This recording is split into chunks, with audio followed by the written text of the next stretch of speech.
Em nome do Pai que me criou, do Filho que me resgatou, do Espírito Santo que me santificou. Divina vontade, reina na minha vontade. Ó minha mãe, eu te amo e tu me amas. Dai-me um gole da vontade divina à minha alma.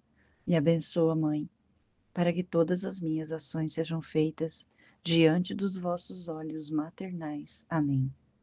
Suprema Majestade, eu venho sua vontade divina, em nome de todos, do primeiro ao último homem que existirá na terra, para dar a ti as homenagens que tendes direito, as adorações, os louvores, o amor, as reparações, por todos e por cada pecado. Venho, Senhor, na sua divina vontade, dou-te a minha vontade humana, por meio do Imaculado Coração de Maria, que possui todos os dons e os frutos da divina vontade. Dai-me, Senhor, então a tua divina vontade. Vem, ó divina vontade, nesta ação que eu estou a fazer, e em todas as ações que eu farei durante este dia. Amém. Fiat. Vinde, Espírito Santo, vinde por meio da poderosa intercessão do Imaculado Coração de Maria, que possui todos os dons e os frutos da divina vontade. Estamos continuando aqui a leitura do Livro do Céu, volume 12, capítulo 1. Peço a você que está nos ouvindo, se inscreva no nosso canal, compartilhe o nosso conteúdo. Nós estamos com bem poucos inscritos e precisamos divulgar a palavra de Deus. Capítulo, livro 12, capítulo 1, 16 de março de 1917. Como a união estreita entre a alma e Deus nunca se rompe. Continua o meu estado habitual, e o meu sempre amável Jesus apenas como um relâmpago, e a corrida se faz ver. E se me lamento, me diz: minha filha, pobre filha, se soubesses que aconteceria, você sofreria muito. E eu, para não te fazer sofrer tanto, trato de fugir. E voltando a lamentar-me, ao dizer-lhe: minha vida, não o esperava de ti, tu que parecia que não podias, nem sabias estar sem mim. E agora, passa horas e horas, e alguma vez parece que queres deixar passar também o dia inteiro. Jesus, não faça isso comigo. Como você mudou? E Jesus surpreende-me e me diz: acalma-te, não mudei. Eu sou imutável, mas digo-te que quando me comunico à alma, a tenho estreitada comigo. Lhe falo, desabafo o meu amor, e isto não se rompe jamais entre a alma e eu. Posso mudar o modo, ora de um modo, ora de outro, mas sempre vou inventando como falar e desabafar com ela em amor. Não vês que se não te disse nada de manhã, estou à espera da noite para te dizer uma palavra? E quando os demais leem as aplicações da minha paixão, estando em ti, eu me derramo até a borda de tua alma e te falo de minhas coisas mais íntimas, que até agora não tinha manifestado. E como a alma deve seguir-me naquele meu agir, aquelas aplicações serão o espelho da minha vida interior, e quem nela olhar copiará em si a minha própria vida. Oh, como revela o meu amor, a sede das almas, e em cada uma das fibras do meu coração, em cada respiro meu, pensamento, etc. Por isso eu te falo mais do que nunca, mas apenas termino, me escondo. E você, não me vendo, me diz que mudei, mas digo-te que quando não queres repetir com a tua voz o que te digo no teu interior, tu impedes o meu desabafo de amor. Capítulo 2, 18 de março de 1917. Luísa escreve: Efeitos da fusão em Jesus. Estava rezando, fundindo-me toda em Jesus, e queria em meu poder cada pensamento de Jesus para poder ter vida em cada pensamento de criatura, para poder reparar com o mesmo pensamento de Jesus e assim por diante. E o meu doce Jesus disse-me: minha filha, minha humanidade sobre a terra não fazia outra coisa que unir cada pensamento de criatura com os meus, assim que cada pensamento de criatura se repercutia em minha mente, cada palavra em minha voz, cada batida em meu coração, cada ação em minhas mãos, cada passo em meus pés, e assim por diante. Por isto, dava ao Pai reparações divinas. Agora, tudo que eu fiz na terra, eu continuo no céu, e conforme as criaturas pensam, os seus pensamentos derramam-se em minha mente. Conforme elas olham, eu sinto os seus olhares nos meus, e passa entre mim e elas como uma eletricidade contínua, como os membros estão em contínua comunicação com a cabeça, e digo ao Pai: meu Pai, não sou só eu que te rogo, que reparo, que satisfaço, que te aplaco, senão que há outras criaturas que fazem em mim o que faço eu, mas bem suprem com o seu sofrer a minha humanidade, que gloriosa é incapaz de sofrer. A alma, confundir-se em mim, repete tudo o que fiz e continuo a fazer. Mas qual será o contentamento destas almas que fizeram a sua vida em mim, abraçando juntamente comigo todas as criaturas, todas as reparações? Quando estiverem comigo no céu, sua vida continuará em mim. E conforme as criaturas pensaram ou me ofenderam com os pensamentos, estes pensamentos se repercutirão em sua mente e continuarão as reparações que fizeram na terra.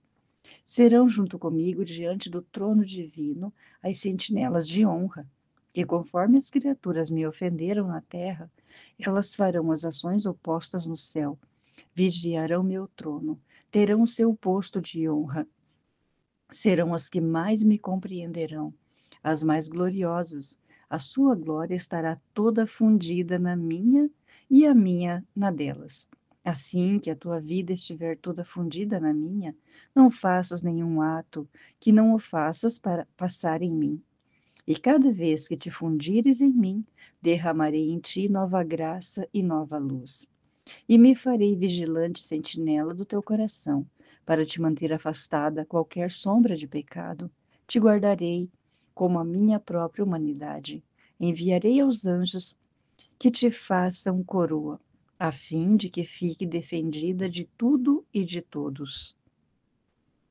Capítulo 3, 28 de março de 1917. Efeitos do Te Amo de Jesus. Continuando o meu estado habitual, apenas se fazia ver meu sempre amável Jesus, mas tão aflito que dava piedade. Eu lhe disse: que tens, Jesus? E ele: minha filha, acontecerão e sucederão coisas imprevistas, de improviso, e estourarão revoluções por toda parte. Oh, como as coisas vão piorar! E todo aflito ficou em silêncio. E eu, vida da minha vida, diz-me outra palavra. E Jesus, como se infundisse o seu alento, acrescentou: amo-te. Mas naquele amo-te parecia que todos e todas as coisas recebiam nova vida. E eu repeti: Jesus, diz-me outra palavra ainda. E ele: palavra mais bela não poderia te dizer que te amo. Este meu amo te enche céu e terra, circula nos santos e recebe em nova glória. Desce nos corações dos viadores, e quem recebe graça de conversão, quem de santificação, penetra no purgatório, e como benéfico orvalho cai sobre as almas, e sentem refrigério. Os mesmos elementos sentem-se investidos de nova vida no fecundar, no crescer, assim que todos advertem o te amo do teu Jesus.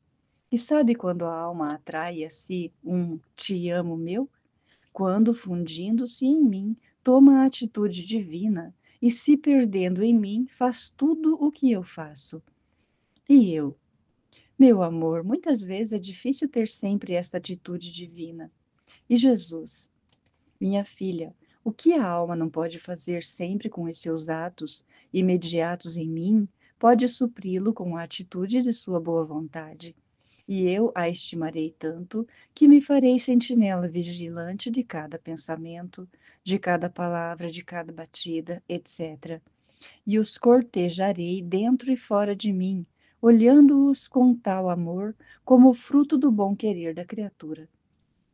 Quando depois a alma se fundir em mim, faz suas ações imediatas comigo. Então sinto-me tão atraído para ela que faço junto com ela o que ela faz e mudo em divino o obrar da criatura. Eu levo conta de tudo e premio tudo, ainda as mais pequenas coisas, e até um só ato bom de vontade não fica defraudado na criatura. Capítulo 4. 2 de abril de 1917. As penas da privação de Jesus são penas divinas. Estava me lamentando com o meu sempre amável Jesus, de suas habituais privações. Ele dizia: Meu amor, que morte contínua! Cada privação tua é uma morte que sinto, mas morte tão cruel e impiedosa que, enquanto faz sentir os efeitos da morte, não faz morrer. Eu não entendo como a bondade de seu coração pode resistir em me ver sofrer tantas mortes contínuas e depois me fazer viver ainda. E o bendito Jesus veio por pouco tempo e, me apertando em seu coração, me disse: Minha filha, abraça-te ao meu coração e toma vida. Saiba que a pena mais satisfatória, mais agradável, mais potente, que mais me iguala e pode me enfrentar é a pena da minha privação, porque é pena divina. Você deve saber que as almas estão tão unidas comigo que formam muitos elos unidos juntos em minha humanidade. E à medida que as almas se perdem, rompem estes elos. E eu sinto por isso uma dor, como se arrancasse um membro do outro. Agora, quem pode me unir a estes anéis? Quem pode soldar de novo para fazer desaparecer a ruptura? Quem poderá fazê-los entrar de novo em mim para dar-lhes vida? As penas de minha privação, porque é divina. Minha pena pela perda das almas é divina. A pena da alma que não me vê, não me sente, é divina. E como as duas são penas divinas, podem beijar-se, unir-se, fazer-se frente e ter tal poder de tomar as almas desvinculadas e uni-las em minha humanidade. Minha filha, te custa muito a minha privação? Então, se te custa, não tenha inútil uma pena de tanto custo, assim como eu te faço com dela. Não a tenhas para ti, mas fala a voar no meio dos combatentes e arranca as almas do meio das balas, e encerra-as em mim. E como fechadura e selo, põe a tua pena. E depois a tua pena faz girar por todo o mundo para fazê-la pescar almas e conduzi-las novamente a todas em mim. E à medida que sentes as penas das minhas privações, assim irás pondo o selo de nova união. Capítulo 5. 12 de abril de 1917. Não é o sofrer que torna a criatura infeliz. Torna-se infeliz quando falta alguma coisa ao seu amor por Deus. Encontrando-me em meu habitual estado, meu sempre amável Jesus veio e, como eu estava sofrendo um pouco, me tomou em seus braços, dizendo: Querida filha, amada filha minha, repousa-te em mim. Antes, tuas penas não as tenhas consigo. Envia-as sobre a minha cruz, a fim de que façam cortejo às minhas penas e me aliviem as minhas penas. E me aliviem, e minhas penas cortejam as tuas e te sustentem. Ardam de um mesmo fogo e se consumam juntas. E eu olharei para as tuas dores como minhas. Dar-lhes-ei os mesmos efeitos, o mesmo valor, e farão os mesmos ofícios que eu fiz sobre a cruz para o Pai e para as almas. Aliás, vem tu mesma sobre a cruz, como seremos felizes estando juntos, mesmo sofrendo. Porque não é o sofrer que torna a criatura infeliz, mas sim o sofrer a torna vitoriosa, gloriosa, rica, bela. Faz-se infeliz quando falta alguma coisa ao seu amor. Tu, unida comigo, sobre a cruz, serás preenchida em tudo no amor. Tuas penas serão amor, tua vida será amor, toda amor, e por isso serás feliz. Capítulo 6, do 18 de abril de 1917. Ao voltar-se na divina vontade e fundir-se em Jesus, forma benéfico orvalho sobre todas as criaturas. Estava fundindo-me em meu doce Jesus para poder difundir-me em todas as criaturas e fundi-las todas em Jesus. E eu me colocava entre as criaturas e Jesus para impedir que o meu amado fosse ofendido e as criaturas o pudessem ofender. Agora, enquanto fazia isto, disse-me: Minha filha, assim que te voltas em minha vontade e te fundes em mim, assim em ti se forma um sol. Conforme vais pensando, amando, reparando, etc., se formam os raios, e minha vontade como fundo se faz coroa destes raios e se forma o sol, o qual, elevando-se no ar, torna-se benéfico orvalho sobre todas as criaturas. Assim, por quanto mais vezes te fundes em mim, tantos sóis demais você vai formando. Oh, como é bonito ver estes sóis que, elevando-se, ficam fundidos em meu mesmo sol e fazem chover orvalho benéfico sobre todos. Quantas graças as criaturas não recebem? Eu estou tão satisfeito e arrebatado por isso, que assim que se fundem no meu, eu levo sobre elas abundantes orvalhos de toda sorte de graças, de modo que possam formar sóis maiores, para poder derramar mais abundantemente esse benéfico orvalho sobre todas as criaturas. E conforme eu me fundia, sentia chover sobre a minha cabeça luz, amor, graças. Capítulo 7. 2 de maio de 1917. Como Jesus morria pouco a pouco. Encontrando-me no meu estado habitual, estava a lamentar-me com o meu doce Jesus das suas privações, dizendo-me: Meu amor, quem poderia pensar que a tua privação me devia custar tanto? Sinto-me morrer pouco a pouco. Cada ato meu é uma morte que sinto, porque não encontro a vida, mas morrer é viver. Mais cruel ainda, melhor é dupla morte. E meu amável Jesus, de carreira veio e me disse: Minha filha, ânimo e firmeza em tudo. Ou o que? Não queres mais me imitar? Também eu morria pouco a pouco, conforme as criaturas me ofendiam em seus passos, eu sentia o rasgo em meus pés, mas com tal acerbidade de espasmos, capazes de me dar a morte. E enquanto me sentia morrer, não morria. Conforme me ofendiam com as suas obras, eu sentia a morte em minhas mãos. E pelo cruel rasgo, eu agonizava, sentia-me desfalecer, mas a vontade do Pai me sustentava. Morria e não morria, conforme as palavras más, as blasfêmias horrendas das criaturas se repercutiam em minha voz. Eu me sentia sufocar, afogar, amargar a palavra e sentia a morte em minha voz, mas não morria. E meu coração dilacerado, conforme pulsava, sentia em meu coração as vidas más, as almas que se arrancavam, que o meu coração estava em contínuos dilaceramentos e lacerações. Agonizava e morria continuamente em cada criatura, em cada ofensa. Não obstante, o amor, o querer divino, obrigava-me a viver. Eis porque de sua morte pouco a pouco te quero junto comigo. Quero sua companhia em minhas mortes. Não está contente? Capítulo 8. 10 de maio de 1917.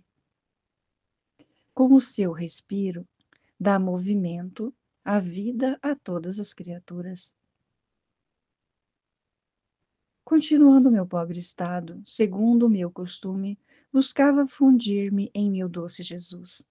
Mas porquanto me esforçava, tudo me era inútil. O mesmo Jesus me distraía e, suspirando forte, me disse: Minha filha, a criatura não é outra coisa que o meu respiro. Como respiro assim dou vida a tudo. Toda a vida está no respiro. Se falta o fôlego, o coração não bate mais. O sangue não circula. As mãos ficam inertes. A mente se sente morrer. A inteligência. E assim de todo o resto. Assim que toda a vida está ao receber e dar este respiro. Mas enquanto o meu respiro dou vida e movimento a todas as criaturas, com o seu, com o meu santo respiro, as quero santificar, amar, embelezar, enriquecer, etc. Elas, ao me dar o respiro que de mim recebem, me mandam ofensas, rebeliões, ingratidões, blasfêmias, desconhecimentos e todo o resto. Assim que mando o respiro puro e me devolve impuro. Mando o abençoado e me retorna maldizendo. Mando todo o amor e me retorna ofendendo-me até no íntimo do meu coração. Mas o amor me faz continuar enviando meu respiro para manter estas máquinas de vidas humanas. De outra forma, não funcionariam mais e acabariam por se desfazer. Ah, minha filha, viu como é mantida a vida humana? Por minha respiração. E quando encontro uma alma que me ama, como é doce sua respiração, como me recria, me consola. Entre ela e eu se forma um eco de harmonias, como que ficam distintas das outras criaturas e serão diferentes também no céu. Minha filha, não podia conter meu amor e quis desabafar contigo. Assim hoje não pude fundir-me em Jesus, porque ele mesmo me manteve ocupada em seu respiro. Quantas coisas compreendi, mas não sei dizê-las bem, e por isso calo-me. Capítulo 9, 12 de maio de 1917. Quem duvida do amor de Jesus o entristece. Não havendo vindo meu sempre amável Jesus e estando muito afligida, enquanto rezava, um pensamento voou em minha mente. A ti não veio jamais o pensamento de que te poderias perder? Verdadeiramente jamais penso nisto, e fiquei um pouco surpreendida, mas o bom Jesus, que me vigia em tudo, logo se moveu em meu interior e me disse: Minha filha, estas são verdadeiras estratagemas e que afligem muito ao meu amor. Se uma filha diz ao seu pai: Não sou sua filha, não me dará parte em sua herança, não quer me dar o alimento, não quer me ter em casa, e se aflige e por isso se lamenta. O que diria o pobre pai? Estranha, esta filha é louca e com todo o amor lhe diria: Então me diga, se não é minha filha, de quem é filha? Você vive sob o meu teto, come na mesma mesa, te visto com as moedas ganhas com os meus suores. Se está doente, te assisto e procuro os meios para te curar. Por que duvida então que é minha filha? Com mais razão eu diria a quem duvida do meu amor e temia perder-se. Como dou-te? Como? Dou-te a minha carne por alimento, vives em tudo que é meu. Se estás doente, curo-te com os meus sacramentos. Se estás manchada, te lavo com o meu sangue. Posso dizer que estou quase à tua disposição. E tu duvidas? Quer me entristecer? Ou me diga então, você ama a algum outro? Reconhece a outro ser por pai? Quem diz que não é minha filha? Mas, se nada disto existe, por que queres afligir-te e entristecer-me? Não bastam as amarguras que me dão os demais? Queres também tu pôr penas no meu coração? Capítulo 10, 16 de maio de 1917.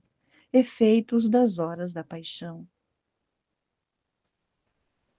Encontrando-me em meu habitual estado, estava fundindo-me toda em meu doce Jesus, e logo me dedicava toda nas criaturas, para dar a todas elas a Jesus. E meu amável Jesus me disse: Minha filha, cada vez que a criatura se funde em mim, dá a todas as criaturas o influxo de vida divina, e segundo tem necessidade, obtém seu efeito.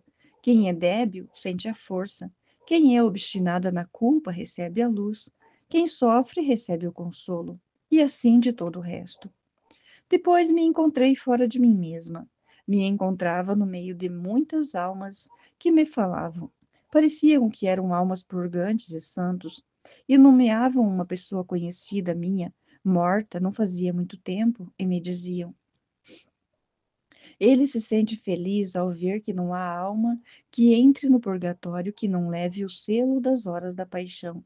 E cortejadas, ajudadas por estas horas, toma lugar em lugar seguro. E não há alma que voe ao paraíso que não seja acompanhada por estas horas da paixão. Estas horas fazem chover do céu contínuo orvalho sobre a terra, no purgatório e até no céu. Ao ouvir isto, dizia entre mim: talvez, meu amado Jesus, para manter a palavra dada, que por cada hora da paixão daria uma alma. Não há alma que se salve que não se sirva destas horas. Depois voltei em mim mesma e, tendo encontrado meu doce Jesus, perguntei-lhe se isso era verdade. E ele: estas horas são a ordem do universo e põem em harmonia o céu e a terra e me desiludem de não destruir o mundo. Sinto, porém, circulação meu sangue, minhas chagas, meu amor, e tudo o que eu fiz, e correm sobre todos para salvar a todos. E à medida que as almas fazem estas horas da paixão, sinto-me a pôr o meu sangue, as minhas chagas, a minha ânsia de salvar as almas. E sinto-me a repetir a minha vida. Como podem as criaturas obter algum bem se não é por meio destas horas? Porque duvida? A coisa não é sua, mas minha. Você foi o instrumento forte e fraco. Capítulo 11. 7 de junho de 1917. A alma fica separada de Jesus quando faz entrar nela alguma coisa que não pertence a ele. Encontrando-me em meu habitual estado, lamentava-me com Jesus de suas privações e lhe dizia: que amarga separação! Separada de ti, tudo termina e me sinto a criatura mais infeliz que possa existir. E Jesus, interrompendo meu discurso, me disse: minha filha, que separação encontras? A alma fica separada de mim quando faz entrar alguma coisa que não me pertence a mim. Por isso, se eu entrar na alma e encontrar a sua vontade, os seus desejos, os seus afetos, os pensamentos, o coração, todo o meu, eu a absorvo em mim e vou fundindo com o fogo do meu amor a sua vontade com a minha, e delas faço uma só. Fundo seus desejos com os meus, os afetos, os pensamentos com os meus, e quando de tudo formei um só líquido, como o celestial orvalho, o despejo sobre toda a minha humanidade, que dividindo-se em tantas gotas de orvalho, por quantas ofensas recebe, me beijam, me amam, me reparam, embalsamam minhas feridas irritadas. E como eu estou sempre em ato de fazer o bem a todos, este orvalho desce a bem de todas as criaturas. Mas se encontro na alma alguma coisa estranha que não me pertence, então não posso fundir o seu no meu, porque somente o amor é o que tem virtude de fundir-se e fazer-se um só. As coisas similares são as que podem trocar-se e que têm o mesmo valor, e por isso, se na alma há ferro, espinhos, pedras, como se pode infundir? E então são as separações, a infelicidade. Então, se nada entrou em seu coração, Como posso me separar?